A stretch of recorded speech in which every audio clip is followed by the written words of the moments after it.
One click and get solution. Hello दोस्तों, आज की वीडियो में हम लोग CTP के लिए 50 मोस्ट इम्पॉर्टेंट क्वेश्चन देखने वाले हैं। ये क्वेश्चन बहुत इम्पॉर्टेंट है हमारे एग्ज़ाम यूपी टेट और सीटेट के लिए। तो टाइम को बिना वेस्ट किए अपनी वीडियो को आगे बढ़ाते हैं और उन क्वेश्चंस को देखते हैं।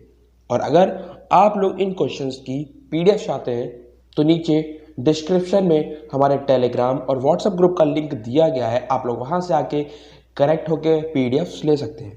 ठीक है, आइए क्वेश्चंस को देखते हैं और हर एक क्वेश्चन को समझते हैं। जैसा कि पहला क्वेश्चन लिखा है, वर्तमान में मनोविज्ञान क्या है। ये क्वेश्चन बहुत बार रिपीट हुआ है, हम लोग को पता है वर्तमान में जो है हमारा मनोविज्ञान क्या है, व्यवहार का विज्ञान। और इसके जनक कौन थे हमारे, JB Watson. Father of behaviourism कौन थे हमारे, JB वॉटसन। क्लियर। फिर उसके बाद क्या लिखा है, राष्ट्रीय एकता का प्रमुख आधार क्या है। तो राष्ट्रीय एकता का प्रमुख आधार क्या है, शिक्षा। अगर हम लोगों को राष्ट्रीय एकता बनानी है, अगर हम लोग को राष्ट्रीय एकता बनानी है तो उसका प्रमुख आधार क्या होता है, शिक्षा। फिर उसके बाद क्या लिखा है, खेल खेल में ज्ञान प्रदान करने की पद्धति कौन सी है। तो खेल खेल में ज्ञान प्रदान करने की पद्धति कौन सी है हमारी, मॉन्टेसरी पद्धति। तो इसका आंसर क्या है, मॉन्टेसरी पद्धति। अब लिखा है, मनोविज्ञान के आरंभ को क्या कहते हैं। हम लोगों ने पढ़ा था जब मनोविज्ञान दर्शन शास्त्र से अलग हुआ था, किसने बताया था आरंभ में जो हमारा मनोविज्ञान है वो आत्मा का विज्ञान है। ये कौन थे, अरस्तु। अरस्तु ने बताया था आरंभ में मनोविज्ञान का जो अर्थ था, उन्होंने कहा था मनोविज्ञान यानी कि साइकोलॉजी दो शब्दों से मिलकर बना है, एक साइकी और एक लोगोस। साइकी का मतलब होता है आत्मा और लोगोस का मतलब होता है अध्ययन। तो उन्होंने कहा कि साइकोलॉजी का अर्थ क्या होता है, आत्मा का अध्ययन। ठीक है, तो वहीं से ही क्या कहते हैं, मनोविज्ञान के आरंभ को आत्मा का विज्ञान कहा जाता है। ठीक है ना। फिर आइए नेक्स्ट क्वेश्चन देखते हैं क्या लिखा है। नेक्स्ट क्वेश्चन लिखा है, बुद्धि के इकाई सिद्धांत के प्रतिपादक कौन है। तो जो बुद्धि का इकाई सिद्धांत है, जो हमारे बुद्धि का इकाई सिद्धांत है, उसके प्रतिपादक हमारे स्टर्न व जॉनसन है। कौन है, स्टर्न व जॉनसन है। ठीक है ना। और खोज विधि के प्रवर्तक कौन है, जो खोज विधि थी उसके प्रवर्तक कौन है, आर्मस्ट्रॉन्ग। कौन है, आर्मस्ट्रॉन्ग। क्लियर। फिर उसके बाद क्वेश्चन क्या कहता है, कौन सी शिक्षण पद्धति इंद्रियों की शिक्षण पर बल देती है। अब कौन सी शिक्षण पद्धति हमारी इंद्रियों, जो हमारी इंद्रियां हैं, जो हमारी इंद्रियां हैं उसके ऊपर बल देती है, किसमें, शिक्षण में। तो वो कौन सी पद्धति है, मॉन्टेसरी पद्धति। मॉन्टेसरी पद्धति में हम लोगों की जो इंद्रियां होती हैं उनके ऊपर बल दिया जाता है। फिर क्वेश्चन क्या कह रहा है, शिक्षण के क्रियात्मक उद्देश्य को पूरा करने के लिए पाठ्यक्रम में किस पर जोर करना चाहिए। तो क्रिया एवं प्रयोग पे, कि बच्चा किस प्रकार क्रिया कर रहा है और क्रिया करने के बाद जो चीज़ सीख रहा है उसका प्रयोग किस प्रकार कर रहा है, हमें इस चीज़ पर क्या करना चाहिए, जोर देना चाहिए। क्लियर है। फिर आइए नेक्स्ट क्वेश्चन देखते हैं क्या लिखा है। नेक्स्ट क्वेश्चन लिखा है, किंडरगार्टन शिक्षा प्रणाली कितने वर्ष तक के बच्चों के लिए उपयुक्त है। जो हमारी किंडरगार्टन शिक्षा प्रणाली है वो कितने वर्ष तक के बच्चों के लिए उपयुक्त है। तो हमारे वो 4 से 8 वर्ष तक के बच्चे जो होते हैं, जिनकी एज 4 से 8 के बीच में होती है, उनके लिए हमारी किंडरगार्टन शिक्षा प्रणाली होती है। क्लियर। शिक्षण के कितने चरण होते हैं, तो शिक्षण के 3 चरण होते हैं। ठीक है। फिर उसके बाद क्या लिखा है, शिक्षण की नवीन विधि क्या कहलाती है। तो शिक्षण की नवीन विधि उपागम कहलाती है। क्लियर है ना। फिर नेक्स्ट क्वेश्चन क्या लिखा है, पाठ्य वस्तु की प्रस्तुतिकरण की शैली को क्या कहते हैं। तो जब पाठ्य वस्तु की प्रस्तुतिकरण की शैली को देखा जाए तो वो शैली क्या होती है, वो होती है शिक्षण विधियां। ठीक है। फिर उसके बाद क्वेश्चन क्या कहता है, क्वेश्चन कहता है SR थ्योरी के प्रवर्तक कौन है। ये मैंने आपको बताया था वीडियो में, जो हमारी SR थ्योरी थी यानी कि स्टिमुलस रिस्पॉन्स, उसके परिवर्तक हमारे कौन थे, थॉर्नडाइक। उसके प्रवर्तक कौन थे हमारे, थॉर्नडाइक। फिर उसके बाद लिखा है, उद्दीपन अनुक्रिया सिद्धांत को किस नाम से जाना जाता है। तो हम लोगों ने पढ़ा था जितने भी हमारे थॉर्नडाइक के सिद्धांत थे, ये क्वेश्चन उससे रिलेटेड रहता है। उद्दीपन अनुक्रिया का सिद्धांत को किस नाम से जानते हैं, प्रयत्न एवं भूल का सिद्धांत के नाम से भी जाना जाता है। ठीक है ना। और हम लोगों ने थॉर्नडाइक के कितने सारे सिद्धांत के उपनाम पढ़े थे, हमको वो सब रिवाइज करने हैं। अगर आपको वो देखने हैं तो प्रीवियस वीडियो हमारी थॉर्नडाइक की, ठीक है ना, उसमें हर एक उपनाम लिखा हुआ है कि थॉर्नडाइक के सिद्धांत को किन किन नामों से जाना जाता है। ठीक है। फिर उसके बाद क्वेश्चन क्या कहता है, क्रिया प्रसूत सिद्धांत के प्रवर्तक कौन है? तो क्रिया प्रसूत सिद्धांत के प्रवर्तक स्किनर है, ये मैंने आपको बात बताई थी। फिर लिखा है पावलोव ने अपना प्रयोग किस पर किया था? तो पावलोव ने अपना प्रयोग कुत्ते पर किया था। नेक्स्ट क्वेश्चन क्या कहता है, ब्राह्मण वर्ग के लिए उपनयन संस्कार कितने वर्ष की आयु में होता है? ये क्वेश्चन इंपॉर्टेंट नहीं है, तब भी मैंने दिया है और इसका आंसर आप लोग सर्च करके हम लोग को कमेंट बॉक्स में बताएंगे, ठीक है। फिर क्या लिखा है, आदर्शवाद के अनुसार बालक किसके समान है? तो बालक एक कोमल पौधे के समान है, किसके अनुसार? आदर्शवाद के अनुसार। फिर क्या लिखा है, भारतीय शिक्षा आयोग के अध्यक्ष, जो स्टार्टिंग में भारतीय शिक्षा आयोग था उसके अध्यक्ष कौन थे? हमारे विलियम हंटर। कौन थे? William Hunter. फिर उसके बाद क्वेश्चन क्या कहता है, द रिपब्लिक किसकी रचना? द रिपब्लिक हमारी प्लेटो की रचना है, ठीक है ना। इतने क्वेश्चन समझ में आए, आइए आगे देखते हैं।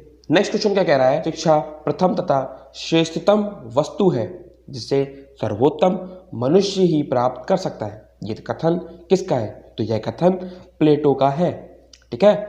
फिर बात क्वेश्चन क्या लिखा है, सामान्य बच्चों की बुद्धि लब्धि कितनी होती है? तो सामान्य बच्चों की बुद्धि लब्धि 90 से 110 के बीच में होती है।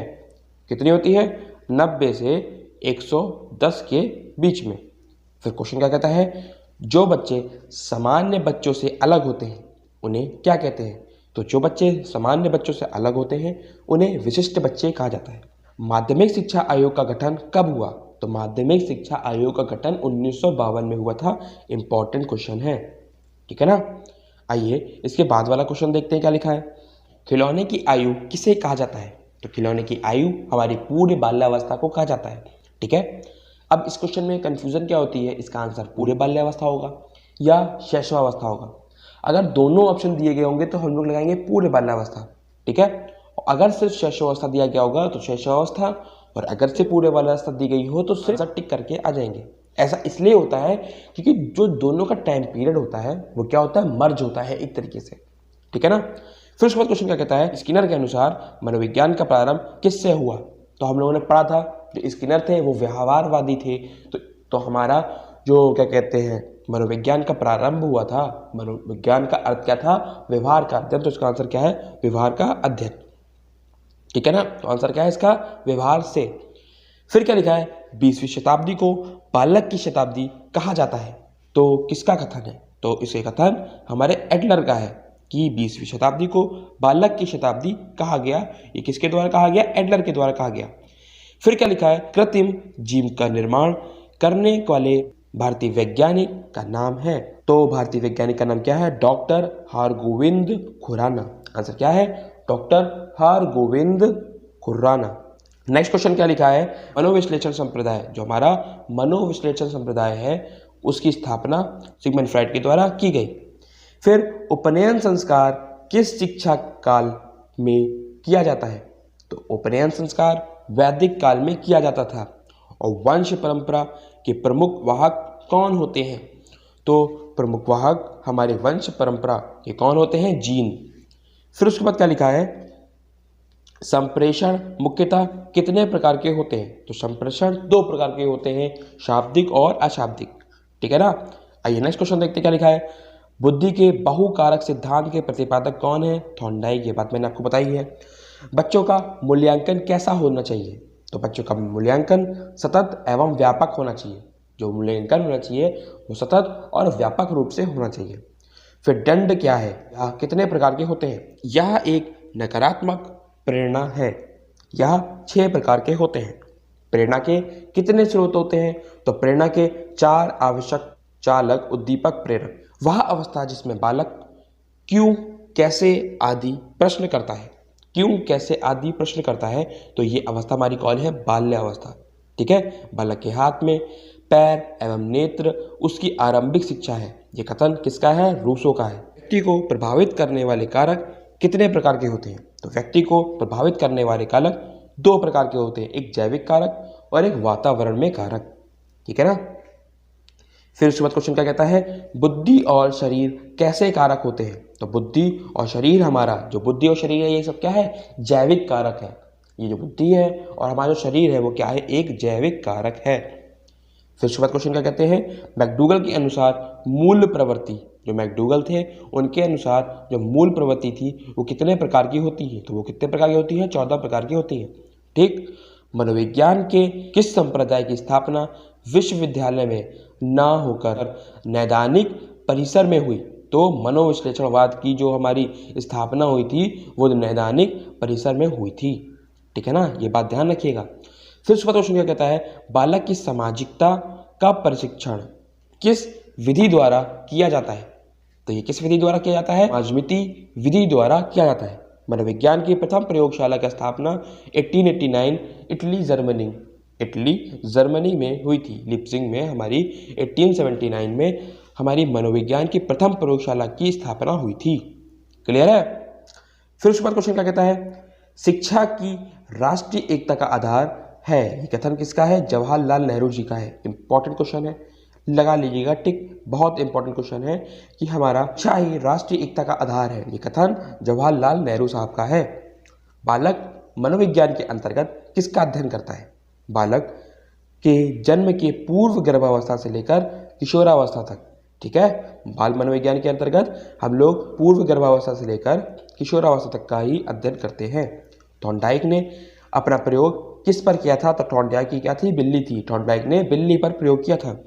सीआर थ्योरी के प्रतिपादक हमारे पावलो साहब हैं, ये मैंने आपको पढ़ाया है कि जो हमारी सीआर थ्योरी है उसके जो है हमारे प्रतिपादक कौन है, पावलो है, इवान पावलो। ठीक है, लास्ट के दो क्वेश्चन क्या लिखे हुए हैं, गेस्टाल्टवादी सिद्धांत को अन्य किस नाम से जाना जाता है, तो इसको सूझ का सिद्धांत, बहुत इंपॉर्टेंट है। गेस्टाल्टवादी सिद्धांत जो होता है उसको सूझ के सिद्धांत के नाम से भी जाना जाता है। लास्ट क्वेश्चन क्या लिखा है, आधुनिक शिक्षा का जन्मदाता किसे कहा जाता है, तो चार्ल्स ग्रांट को आधुनिक शिक्षा का जन्मदाता कहा जाता है। ठीक है, आज की वीडियो में इतने क्वेश्चन रखते हैं, मिलते हैं नेक्स्ट वीडियो में नेक्स्ट टॉपिक के साथ, तब तक के लिए बाय।